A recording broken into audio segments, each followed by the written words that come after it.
Hello and welcome to Out of My Mind Box, a podcast about intuitive eating and mental health.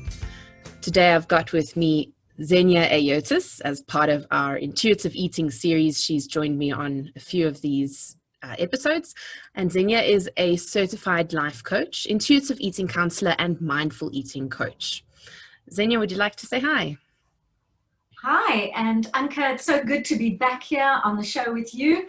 And thanks so much to everyone for listening, and thank you for inviting me. Cool, great to have you. I just want to start with a quick disclaimer. Please note that the information in this podcast or video might not be suitable or apply to you, depending where you're at in your mental health or eating disorder diet recovery journey. The information is for educational purposes only and not meant to be a substitute for medical or psychiatric advice. Please consult your healthcare practitioner before making any changes. Thank you. Okay, so today we are talking about principle number 7. We've already gone through 6 of these. So if you are just joining this podcast now, I'd recommend that you go through and listen to episodes 1 through 6, and then you can come back and see what number 7 is all about. We've been building up to this, and our principle today is cope with emotions without using food. And is that the right latest terminology as well from the latest version of the book, Xenia? Well, in the 4th edition, they've changed it. And it's now called Cope with Your Emotions with Kindness. Mm-hmm. So I'll read it. It's first recognize that food restriction, both physically and mentally, can in and of itself trigger loss of control, which can feel like emotional eating. Find ways to comfort, nurture, distract, and resolve your issues. Anxiety, loneliness, boredom, and anger are emotions we all experience throughout life. Each has its own trigger and each has its own appeasement. Food won't fix any of these feelings. It may comfort for the short term, distract from the pain, or even numb you. But food won't solve the problem. You'll ultimately have to deal with the source of the emotion. Right. So I thought I'd start with a little anecdote from my own childhood related to this principle. And I was about 5 or 6 years old, and my mom was a dieter, let's just say that, and she struggled with eating disorders, and a lot of that kind of seeped through to me and my sibling, and I think I must have picked up some coping mechanisms from her behaviors, because the first incident in my eating problems history was at this time. We had some caramello bears in the house. They're these chocolate bears, yeah, with the soft caramel inside. And we had a whole box full of them, which was unusual at our house. We didn't really keep lots of sweets. And one day, I think it was an afternoon, and everyone was just busy doing their own thing, I went into the pantry and I took a couple of caramello bears and gobbled them up and enjoyed them very much. And then I just had this strange compulsion that I needed to get more caramello bears because it was making me feel better. And I don't know exactly what was going on emotionally for me at that time, but I do know that it was a bit of a tumultuous time with my mom's mental health. And this might have triggered that. So I ended up eating the entire box of caramello bears and then trying to hide it by taking the box and putting it behind the couch, hoping no one would notice. This pattern continued throughout my childhood years. I was once at my aunt's house for Christmas, and there were chocolate balls on the tree as decorations. And I ate all of those and blamed it on my little cousin. So I always seem to have this binge eating tendency. And I truly think that from that first incident, that the reason why I reached for food was because there was some sort of emotion I was trying to cope with. And the action that I decided to take at the time that I had in my little toolbox as a kid was, let's eat something. So let's just talk about maybe why is it not a good idea to cope with your emotions with food, and when is it okay? Okay, so I think that, okay, let me phrase this another way. Sorry, I'm just gathering my thoughts. Cool. I think if you need to cope with using food, it's okay. There's so much shame around emotional eating that we internalize it and think we are so bad for coping with food. We believe that we're weak and we lack control and we should be on top of things. But the reality is, for most of us, that we haven't really been taught how to be with difficult emotions. Many of us don't even know what those emotions are. We just know that we feel bad.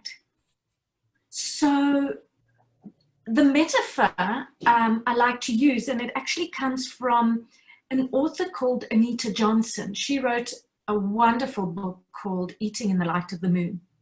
So Anita actually uses this metaphor that I borrow a lot. And really what it is you fall into this river and you're drowning.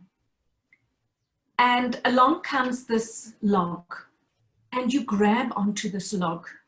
And this log helps you through this raging river. It keeps you afloat. It keeps your head above water. It helps you from drowning. Now that log is food. It's food to comfort you in difficult emotional times. So if you have used food to help you cope, it's okay. You reach a point though when the thing that you have turned to help you then almost works against you. Because after you get into the habit of every time you just have one little inkling of an uncomfortable emotion, you turn to food. And then the amount of food that helped you initially is not enough, and then you turn to more and more, and then that leads to bloatedness, physical discomfort, and that's when it starts not to serve you. But if food has served you in times of crisis and in times of difficult emotions, see if you can see it as a coping tool rather than a coping failure. So in the same way that we would use medication for a headache or backache or stomach cramps, sometimes we turn to food to cope with difficult emotions. Let it not be seen as a failure. Because the original title of the principle, Cope with Your Emotions Without Using Food, sounds like an all or nothing statement, and that's why they changed it, because we shouldn't turn it into another should or shouldn't rule. And eating for emotional reasons can be totally okay. So yeah, that makes a lot of sense to me. In my journey with intuitive eating, when the principle was cope without turning to food, I had such a hard time with it because I would beat myself up every time I would eat because I was bored, I was stressed, I was anxious, or I was lonely. And I thought, oh, I'm failing with this tool. And then when I started doing the course and I became certified and started working with clients, I changed it to cope with your emotions with or without food. Can you find other things to cope? Is there something else you can do? But if you need to cope with using food, use food with no shame, with no judgment. And I love that what they've done here is say cope with your emotion with kindness. Because if you think about it, if you're having a difficult emotion, say you're feeling stressed, anxious, lonely, you're already having such a hard time.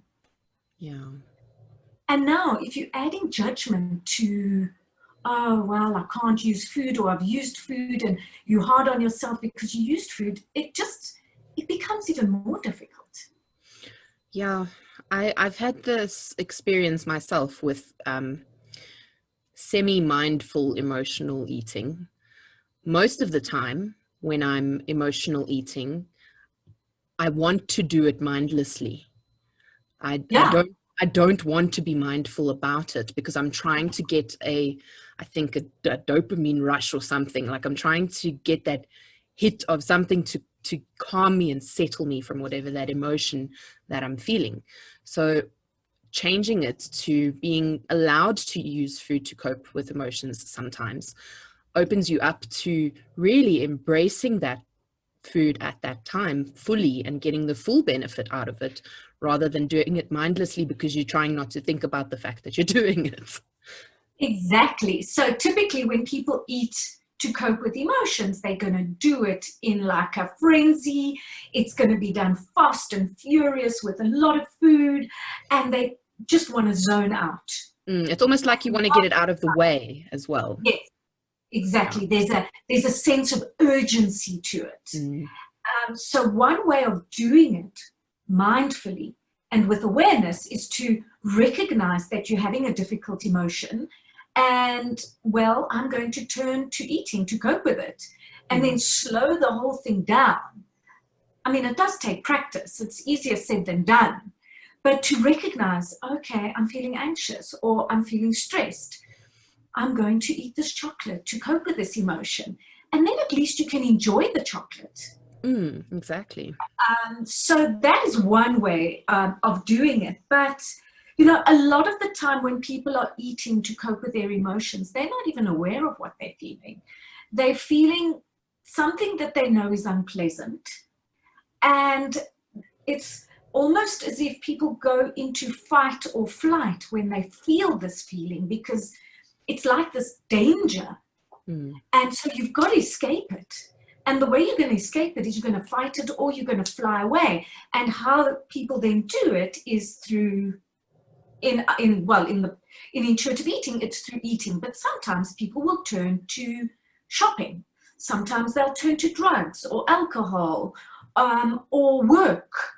There are many ways to distract and numb ourselves from our difficult emotions. Definitely. And food and eating is the easiest way.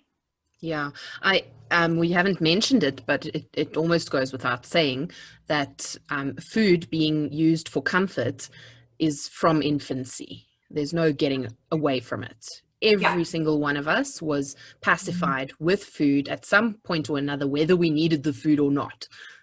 Yes. So that Yeah. habit is ingrained. Mm. And we learn tools as we grow older to diversify the ways that we deal and cope with our emotions. So I think that's the goal here, is to not to cut you off from emotional eating, but to widen your range of tools that you have for coping with negative Yeah. emotions.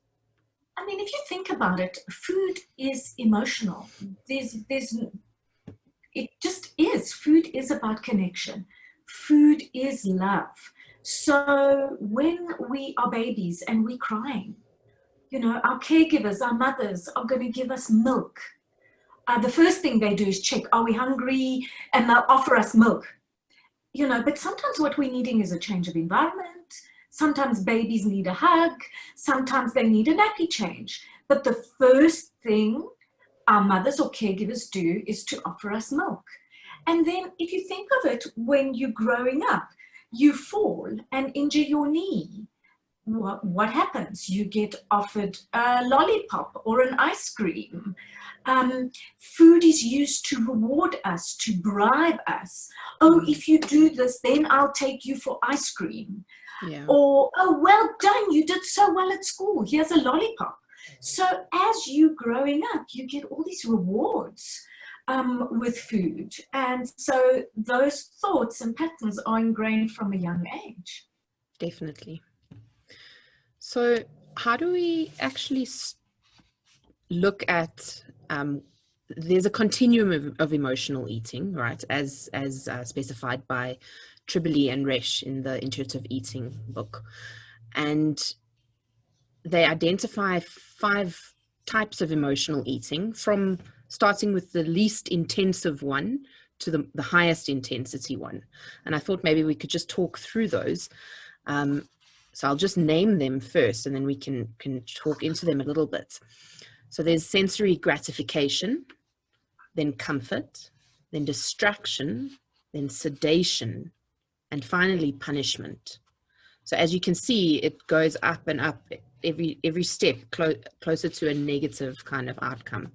So let's start with sensory gratification, essentially eating for enjoyment and pleasure. And I think this is a very normal and encouraged part of intuitive eating. It's not only harmless, but it's super helpful in making peace with food. So sensory gratification, in terms of emotional eating, I would say is not something to worry about. Yeah, I mean, that in an emotional context, what that would look like is, so you're eating to get pleasure. And as human beings, we are wired to avoid pain and seek pleasure. That's the whole crux of emotional eating.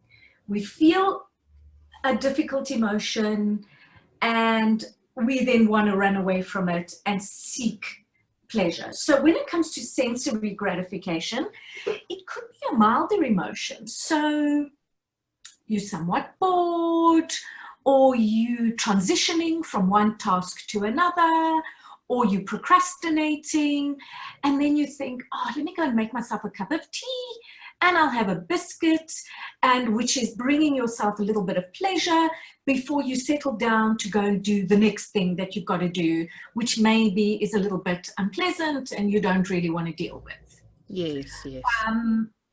So, or you're watching TV and you want some added stimulation and you think, okay, let me have some chips or some popcorn while I watch this. And so you're doing it. And sometimes for some people, it's a bit boring just to watch TV. So let's have some added pleasure to it. So that I think would fall under that sensory gratification. Yeah, yeah. The next step up is eating for comfort. Which is also a fairly benign type of emotional eating. It's when we're in a stressful or emotional time and maybe just eating your favorite comfort food at the end of the day, or eating something really hearty when it's cold, or that kind of thing as well. So that comfort would also be, you know, a comfort food. So you've had a long day and all you want is something that is comforting for you. So typically people want like lasagna, macaroni cheese, like a casserole, or I mean, it varies from person to person. No, you're spot on. It was exactly that was going through my mind. I was thinking mac and cheese. It's normally something lasagna will do. Yes, absolutely. So so that is like a comfort, but also it can be like a hot chocolate. So maybe it's a student. It's cold today. Exam times, and you want like a hot chocolate with some cookies, or you want some chocolate, or just to eat some chocolate, and that, you know, that sugar creaminess is going to comfort you, your stress and anxiety, preparing for your exams or preparing for a stress, for a test, or even as you've grown older, maybe you've got a presentation the next day, or you preparing to give a talk or something, and you're going to be wanting to have those things. And that's for comfort. Cool. So, I mean, both for sensory gratification and comfort, you're kind of still, these are the seen as not so bad kind of emotional eating ways. We'll get into a little bit further now. But up until now, there hasn't been much of a escape element in these two things. It's been more about seeking pleasure, looking for that pleasure, which is not a bad thing at all. Then we come up to distraction. So it starts having a little bit of a negative connotation here, because we all know trying to be mindful most of the time, being distracted is a way of escaping from your current situation. And it's quite common. Some people don't even realize that they eating to distract themselves. But you can usually, sometimes when you say you eat out of boredom, it could actually be for distraction as well. Would you Right. say? Mm.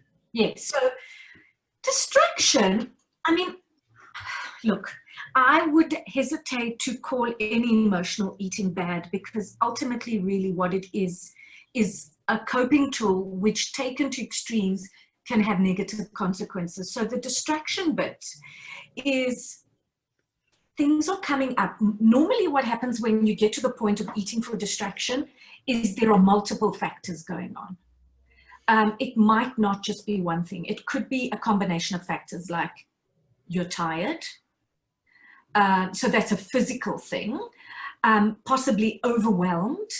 There are a lot of emotions at play. So there might be anxiety, there might be uncertainty, there might be a little bit of fear. And so you want to avoid feeling those things. So you eat to the point of distraction. And then what happens is you eat, you almost in a fog, or completely, you've gone unconscious. You kind of know what you're doing, but there's a level of being unconscious through it. But that's the whole purpose of it, is you don't want to feel. You want to distract yourself. You kind of want to zone out. And after that, and that in a way soothes you from the other stuff that's going on. Mm-hmm.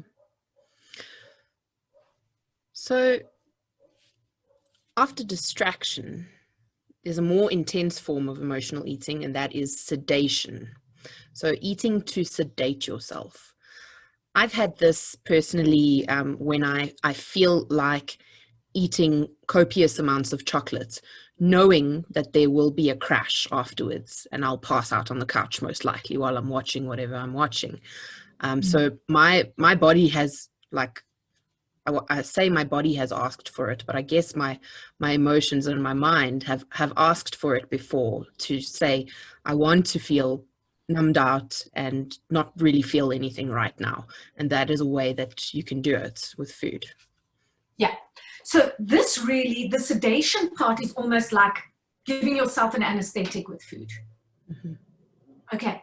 And that would typically look like a binge, where you would eat a large quantity of food. It might be a variety, but you are eating to the point of like extreme fullness, major discomfort. And the purpose of that is to put yourself into a food coma. To that extreme, so that you don't feel, at this point, you just want to go numb. It's all just too much. And to be honest, for people that have, like, that are trying to cope with trauma or deep emotional issues, food sedation might be the best mechanism that they've actually got to cope at that stage. And that's okay. Yeah. Yeah, so not all of us are taught to cope with stressful feelings with food. So not everyone gets to this kind of level of emotional eating. But I think a lot of people do experience it in this Also, way. what I think can happen with the sedation piece is, if you have a lot of forbidden foods and you're feeling deprived, so say you've been dieting, plus you add to that maybe trauma or an extremely difficult week, or things that you are dealing with, like it could be a divorce, loss of work, difficulties at home, then and this very often happens at night for a lot of people, is people will then, it will just all become so overwhelming. You may have been good on your diet throughout the day. Come the night, it's all just too much, and it's just bring it on, and you eat to the point of completely numbing yourself, where you feel physically bloated and uncomfortable. The food has numbed you, and then very often what happens at this punishment stage is people will beat themselves up and will then be so cruel to themselves and feel such shame and judgment around the eating. But that beating themselves up then further distracts them from the core emotional issues. So you've got the food as sedation, And then you've got the beating yourself up as a further distraction. Mm-hmm. So we've got these different ways of emotional eating, and there's also different things that trigger emotional eating, common emotions such as boredom and procrastination. I know that's a pretty big one for me.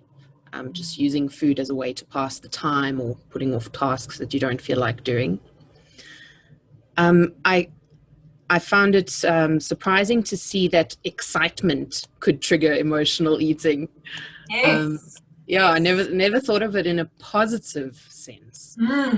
So that's interesting. Absolutely. Like, think about it. When you're excited, when you're happy, I know some people don't eat when they're happy and excited, but many will use food in a way to ground them from that excitement.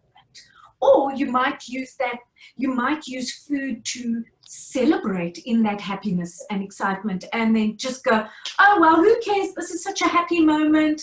I'm not even going to worry about it. And then you eat to a point of sedation.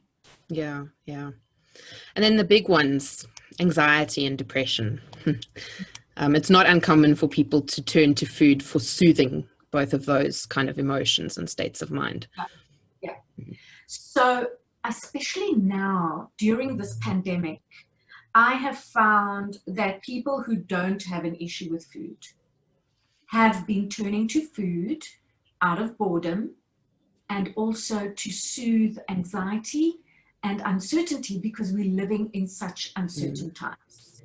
So anxiety particularly is a big one for emotional eating, because if you think about how you experience anxiety, I would say that for the most part, and especially the clients that I work with, they experience anxiety in kind of their belly area. And it's like a constriction. It's like a tightening.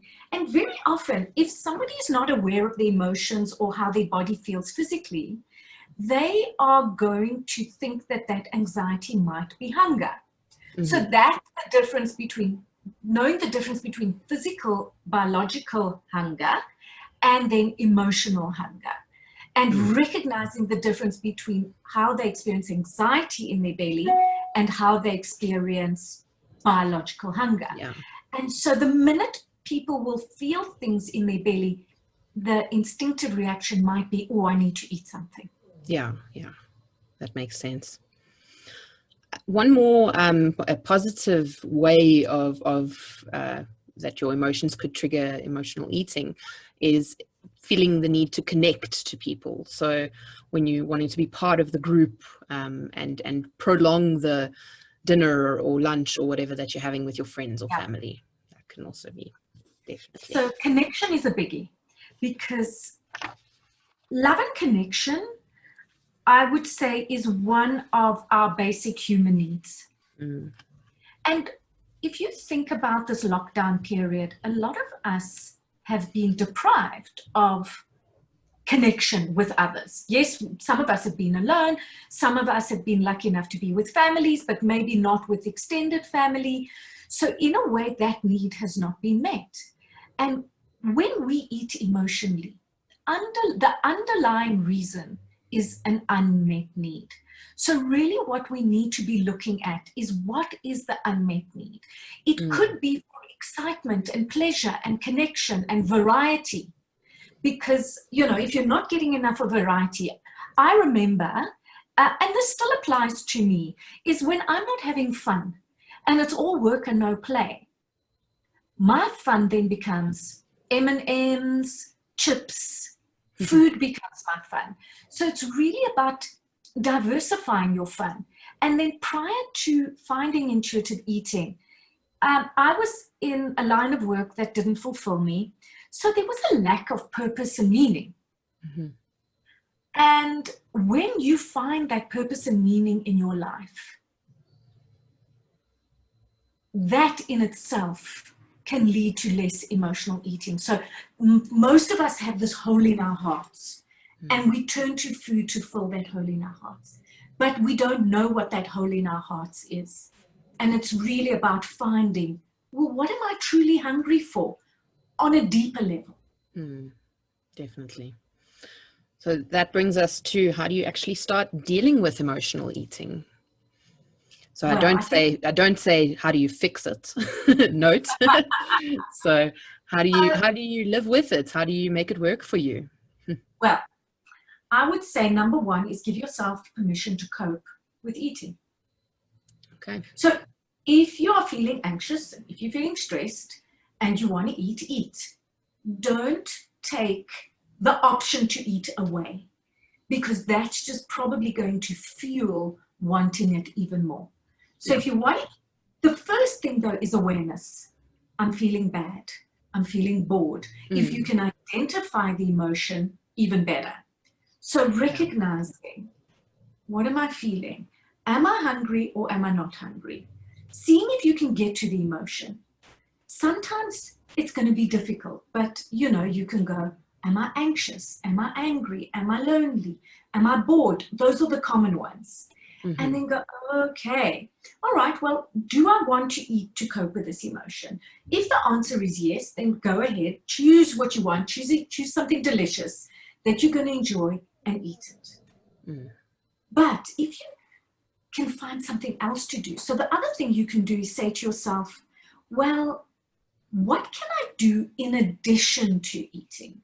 So very often the way people phrase this is, what can I do other than eat? But then there's a part of you that's deprived, because there's that part of you that still wants the chocolate. Yeah. Yeah. But maybe you can say, I can have the chocolate or whatever it is that you want. But what else can I do in addition to eating the chocolate? Because then your mind actively starts looking for alternatives. Because if you Mm. say, what can I do other, then you're thinking, oh, but I want the chocolate, I want the chocolate, I want the chocolate. And you're Mm-hmm. not actively exploring other avenues. Yeah. Yeah. So it's also difficult sometimes to try and speak up and ask for help or ask for what is needed. So that takes a bit of I think maybe practice as well, is being able to ask for what you need when you need it from those people that can give it to you. Mm. Yes. So I was working with somebody who, at work, every time something would happen in the office where she was uncomfortable, where she was asked to do something or put into a situation, she found it very difficult to speak up. And so immediately she would go to the vending machine and get a chocolate. Mhm. So we worked through this, and we worked on other ways that she could handle it and how she could put a boundary in place and say no or speak up. So what she was actually needing was to speak up and be heard and express how, this could be solved, or this issue at work. And the Mm. minute she started doing that and found ways to express herself, there was less of a desire to go to the vending machine and buy chocolate. Mm. That kind of just highlights to me the pacifying aspect of eating. It kept her at a place where she felt okay but wasn't moving forward. That's kind of why you maybe want to explore other ways. Mm. Stuffing that chocolate down instead of speaking up. Mm-hmm. Exactly. Yeah, so I think all of these steps can take time to practice and get better at. And it's really about being really kind to yourself. I think kindness is the key word in this principle. Cope with your emotions with kindness, and to remember that kindness can include many different coping mechanisms, including food. Yes. Mm. So what I'm going to do, Anka, is share with you a worksheet that I use, which is called the 555 worksheet. And it's based on, it's adapted from a worksheet by Susan Albers, who wrote an amazing book, by the way. I think it's called 52 Things You Can Do Other Than Eat, or 100 Things You Can Do. So it's a worksheet that you can look at, where it says 5 things you can do to distract yourself, 5 things that you can do to relax you, 5 things you can do, places you can go to, people you can contact. Mm-hmm. And just sitting down and getting to know what your triggers are for emotional eating. Mm-hmm. The minute you know what triggers you, you are then more able to deal with it. And then if you can have a plan in place in addition to eating, Mm-hmm. things that you can do, and that if you've got that ready, so when that time comes, you can go, all right, I can eat the chocolate, I can have this or whatever, but I can also go and get my blankie. I can also go and play with my dog. I can call a friend or whatever it is that you choose to do. Yeah.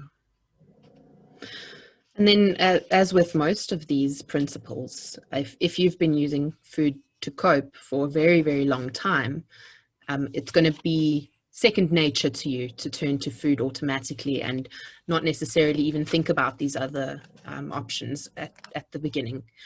So be gentle on yourself and ease into it and try and just bring that awareness as a first step to be aware of when are you using it to cope with your emotions.